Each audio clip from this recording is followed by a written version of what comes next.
Alrighty.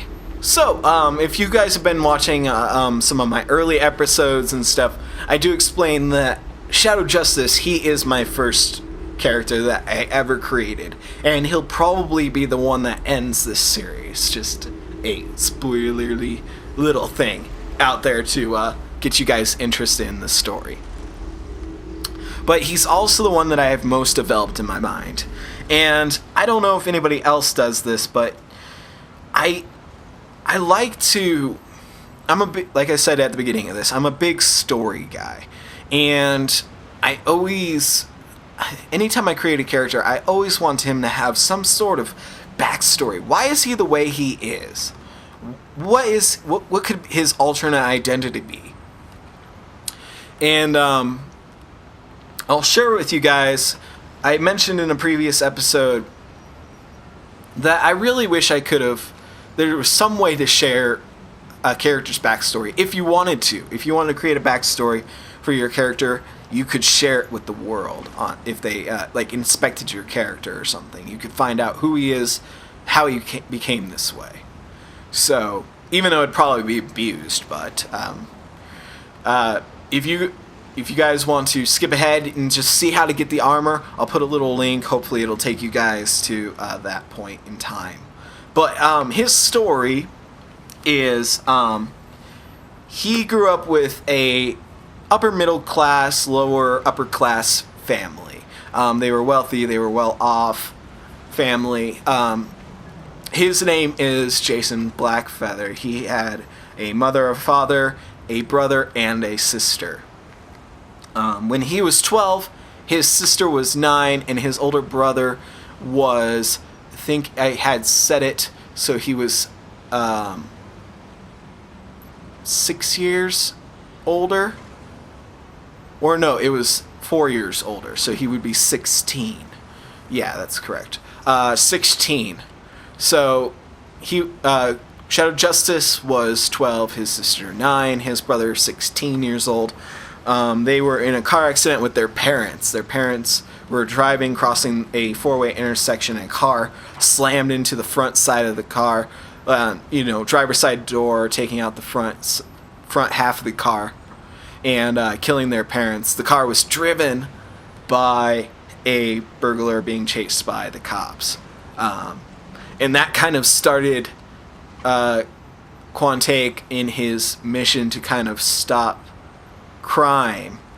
He, when he got older, when he was 17, he graduated high school early and went to law school to become a lawyer and deal out justice, basically, and help people that were unjustly accused and get rid of the people that were needing to go to prison or where else.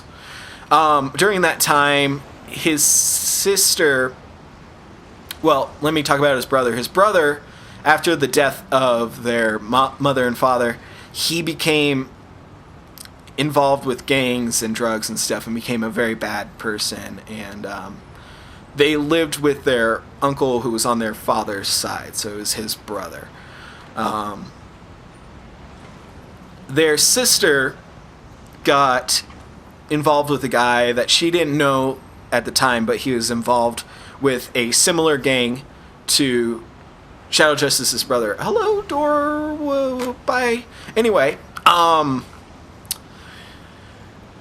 but she got involved with this guy, and he found out that she might have a big inheritance, a lot of money. And unfortunately, neither Shadow Justice nor his sister were old enough to claim that money. So they're part of the inheritance. So neither of them had actually any money. And the guy ends up killing her. And later on, he's found dead. And this really feels unjust to him. And he starts looking into fighting crime, and he gets very frustrated with it, and he gets very angry all the time. And then when the exobites came to Earth, he was imbued with Batman's intelligence and physical abilities, so he decided to abandon the life that he knew once he had gotten his inheritance, and he spent most of his money on tech and stuff, and just continuing to do that. Unfortunately, he doesn't actually have any of the inheritance anymore. He has a machine that pre-manufactures all his tech for him. So, yeah, he has pushed the envelope into the point where he does not actually need anybody to obtain materials from anymore to make tech. It is all pre-manufactured inside the base, which was one of the only things with the computer that survived the explosion when they self-destructed the base. So yeah, that's kind of his story, and we'll pick up that story with the next character. But before we do that, talk about colors. All black with a little bit of white shining through. Black is very mysterious. It is secretive. It is authoritative, and that's what he brings. He is a no nonsense kind of guy. He is straight to the point, and he wants justice. That's what he wants. I did want to name him the Shadows, or the Shadow, when I made him, and I really like that name because I really like the movie the Shadow with Alec Baldwin. If you've ever seen that movie, it's not a great movie, but I like the character, so that's kind of where I got the name from. So unfortunately, couldn't get either of those. So he shadowed justice. Works for me. But his style, most of his style, except for a few minor pieces, comes straight out of a lockbox. His hair, he has the spiky hair, which you can get very easily. He does not wear a headpiece unless he's wearing the cape and cowl type thing, the cape and hood. There's two different hoods I use. I use the regular hood that you can get from either the Watchtower or you can start out with it. And I also use the Pied Piper one, which I believe you get from it's either from a collection, a briefing, or it is from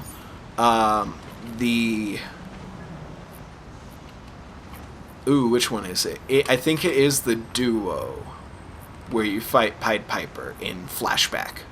Those are the only places I can think you can probably get it from, but I'm not sure which briefing or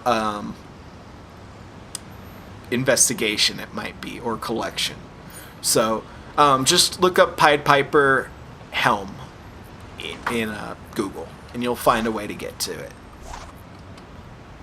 Alrighty. Nextly, in his suit face, I have him wearing the gas ventilator. Now, the gas ventilator, you get that from Brothers in Arms.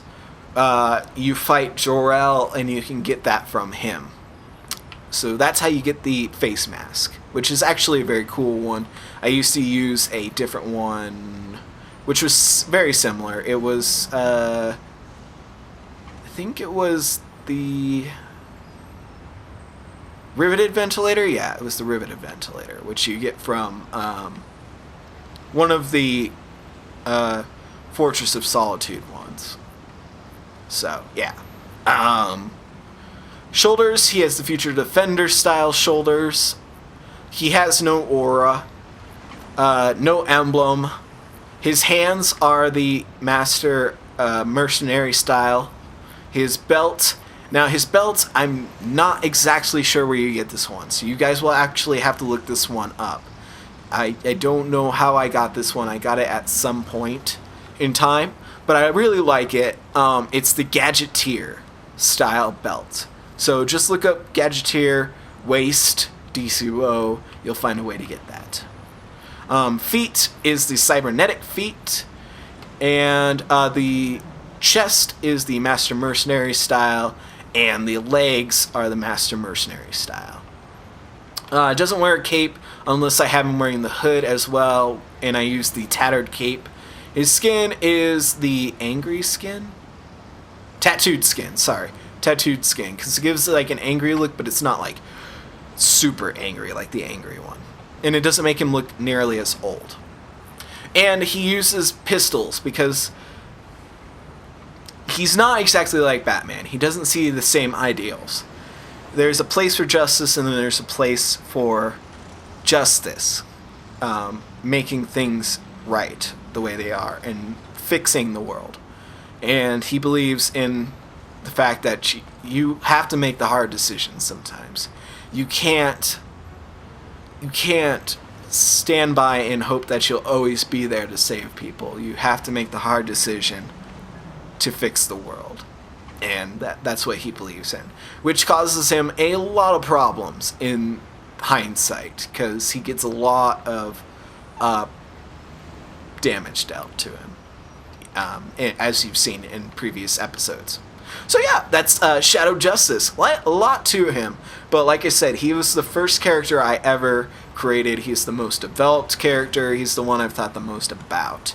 So yeah, that's his story, and that's why I involve him a lot in the story. And he was like one of the first characters that I really involved, other than Paradarks. So yeah, let's check out his nemesis. Alrighty, everybody.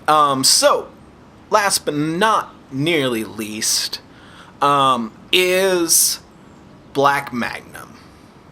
Now, we've gotten to hear Black Magnum a lot in the story, mostly taunting Shadow Justice, attacking him, destroying the base, basically. But most of that was due to Shadow Justice's self-destruction of the base to keep him out and make him actually believe that maybe he killed Shadow Justice. But as we found out in the last episode, if you have not watched the last episode, do not watch this part, because it's spoiler-licious. So don't watch this part of the episode. But thank you for watching, and I will see you all next time. But if you have watched the last episode, he reveals himself to Paradarks and tells him that he knows that Shadow Justice is still around and that he has been working with Quantaic Strike.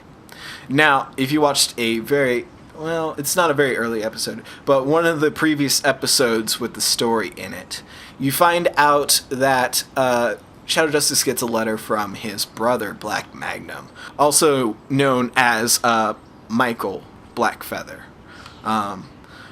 He is Shadow Justice's brother. When their parents were killed, he hated the world. He hated everyone. He didn't want to deal with anyone. So he got caught up with bad crowds, got caught up in drugs, crime, things like that.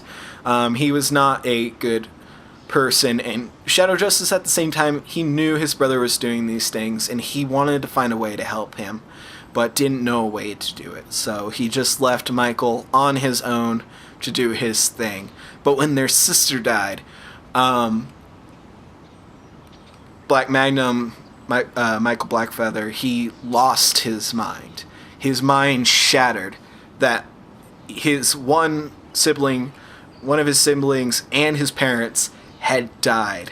And he went out, found the guy that killed her, and beat him to death. And that's when his mind kind of cracked.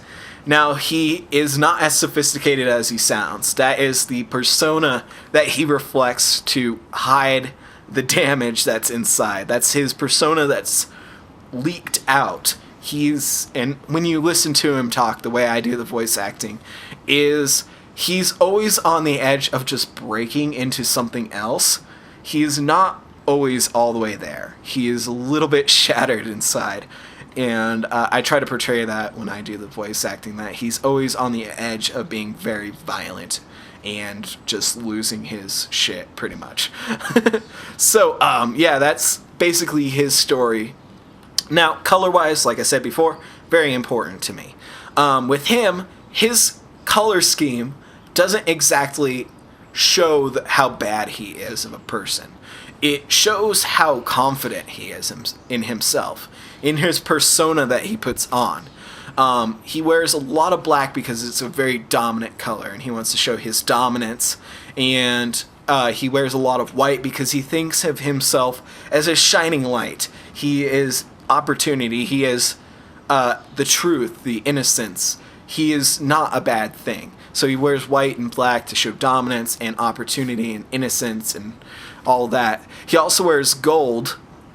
And this actually has changed around a couple times, but I ended up deciding on gold because gold is a color that shows sophistication and beauty and wealth. And he is trying to portray that he is sophisticated, he's wealthy, he is smart, he's extremely intelligent, which he is. I can't tell you whose exobyte he got, but I think you guys can probably figure out by his attitude whose exobyte he got. But he is nearly as smart as his brother, if not smarter. He is probably a lot smarter than Shadow Justice, but since his mind is broken, it's kind of like he's getting half as much as he was supposed to. It's not quite all fit, not all the puzzle pieces fit together in his mind. But he uses a lot of tech just like Shadow Justice. Now onto the gear. If you guys ask, I haven't actually been asked, I don't think yet, about what gear he wears. So the style is his facial hair and head. It's the reporter style. So it's kind of like a clean cut, goatee, and some nice slicked backed hair. Just like that. I thought he should look a little bit grungy, but very clean cut, like he knows what he's doing. Head style. Now this was a difficult one for me to get, but I really wanted this style helmet. It is the SCU one. And you get that by doing collections in the Suicide Slums. I believe it is called Steelworks Scraps.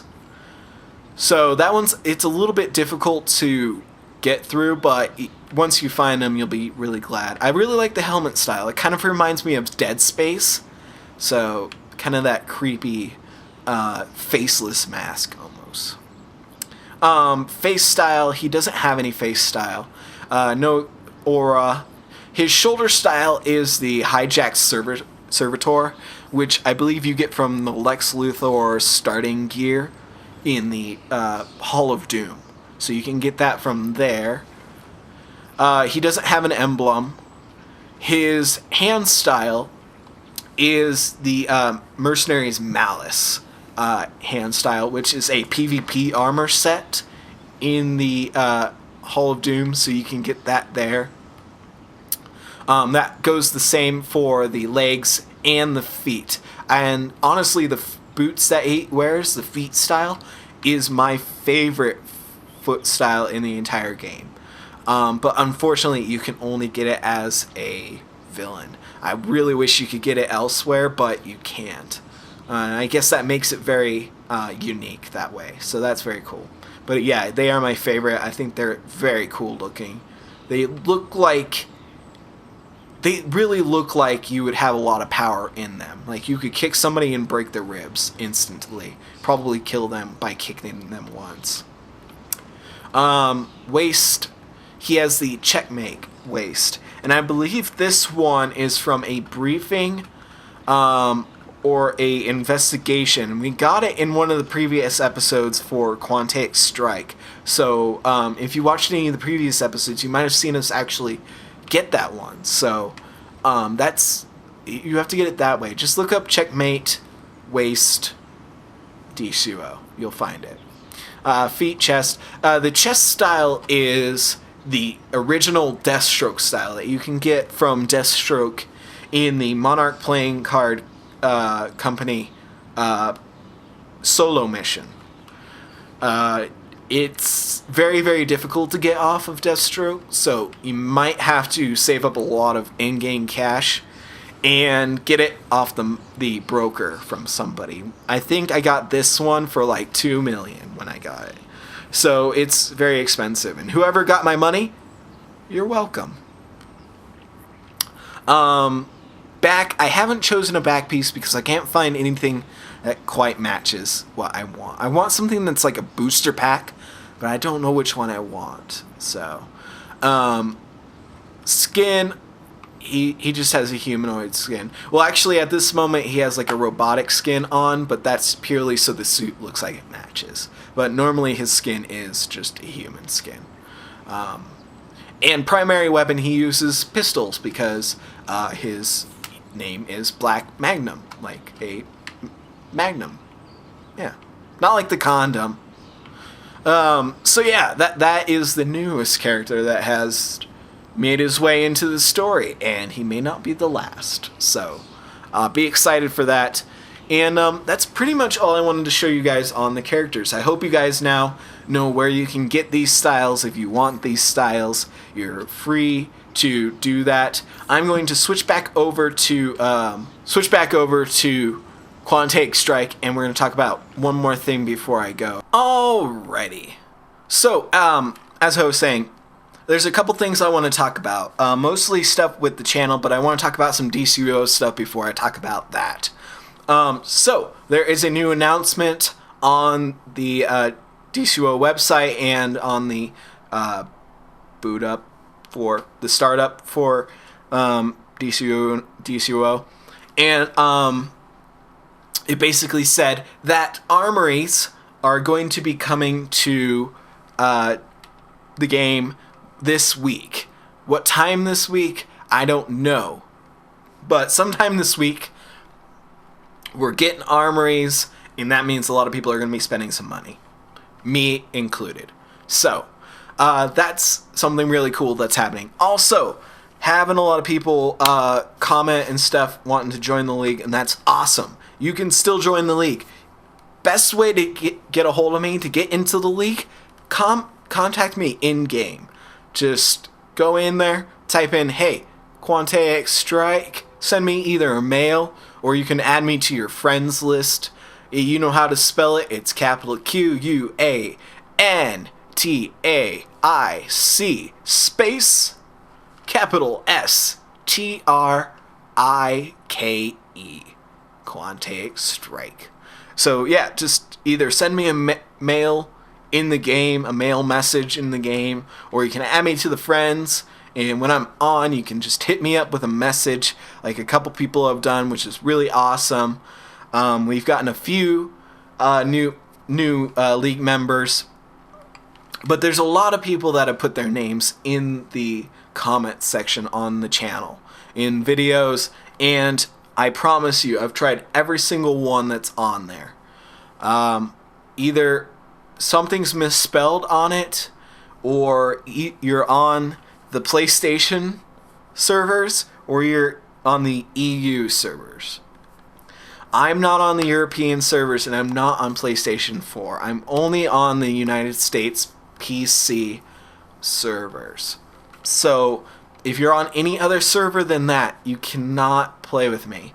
Unfortunately, I really wish you guys could, and I really wish there was a way that we could all mingle together, but we just can't. That's just how it is. But if you end up finding yourself on the USPC server, please hit me up, and I will invite you to the league immediately. I don't care what level you're at. I will invite you. You're a part of the league. You're a part of this channel. You guys are what makes this channel, and I want you guys to be a part of everything that I do. So, but I have a few friends, and these are people that I was able to add as friends, and these are people that put their names in the comments section, and these are names that did work. So I think recently Black Vengeance, you put yours on there, but I haven't seen you online. I maybe have seen you once, but other than that, I haven't. Darkness, I haven't seen you, I don't believe. Darkness Jack, I haven't seen you either. Elite Man 1, I don't think I've seen you. Flux, Killer Baby, and Crazy Snowball, you submitted a couple different ones. These are the only two that worked. So if you're on either one of those, just hop online when I'm online, and I'll add you into the league. Unfortunately, I can't add you guys when you're offline. it just doesn't work. It's going to say, this player's not online. You can't do that. He's not going to accept your invitation. You have to be online for me to send that to you. Magic Fear, you can still be in the league, man. I know you got your own league. It's cool. It's cool, man. But, yeah, if you ever want to switch sides, you know. Mind Prey, I think you're in the league. Yeah, Mind Prey, Temporal Hawk, Kytron, El Diablo, Volcanic Claw. You guys are all in the league right now. So other friends that I have, I think Hooded Angel. I think that's somebody I haven't seen online. And Zodiac. I haven't seen you guys online. So hop online, guys. And if you submitted your name in the comment section and you haven't been invited to the league, please hit me up and I will invite you right away.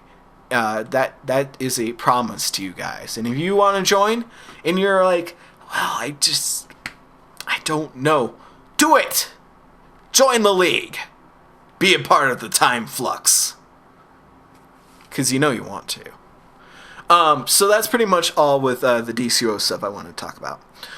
Quickly before I go, you guys can cancel out of this if you want. If you want to stick around for this last little bit. If you stuck around, thank you a lot. This has been a long episode. But I am going to hold off on doing PlayStation Tuesday for a while. So if you enjoyed that, I apologize. It's only because the emulator is not making games emulate right now. So I had to figure out what's up with that, and then once I get it to work and I can play the games that I want to on there, I'll bring it back. But for the time being, I'll find something else to do. Some other series. Also, I'm working on trying to stream more often now. And I tried to do a stream the other night. A few people joined. Thank you for joining me if you were on there. That was awesome. Thanks for watching a little bit of it. But the stream was very crap. So I'm working on trying to get that to work better. So I promise you, if you watch it again, hopefully it'll be a lot better that time. So, but thank you for watching what you did. So that is the plan. I will do more streaming. Oh, and Wednesdays we do the podcast every Wednesday. You guys should come check us out. We talk about nonsense for about an hour and a half, and it's pretty funny, and it's enjoyable. And I do upload that to YouTube, so I hope you guys watch that there if you don't want to watch it on the stream or you miss it. So, but if we don't do the podcast, I will most definitely do some sort of streaming. And, last week we were going to do a podcast. Ryan didn't show up until like the last second after me and Pat had decided we're going to play some Starbound. So, yeah. Hopefully there'll be a couple episodes of DCUO out this week. I have one big one that I'm going to do, but I need to get that one in before Armories come out. Or right after Armories come out. So, look forward to that episode. It's a story-driven episode again. But it'll be very fun and cool and exciting. So, thanks for joining me, guys. I hope you enjoyed my stories and my backstories on these characters. If you have a backstory for your character, share it with me. I would love to hear your guys' stories about your characters. If you have a story, or if you have a name for them, or an alter ego, or what they do. I just think it's so cool. I think that's like the best idea in the world, is to create a story for a character that you play on a daily basis. So, thanks for listening to me blab on, guys. I hope you guys now know what styles I'm wearing, and I'll try to keep you guys updated if there's any changes. But, I will see you guys all next time.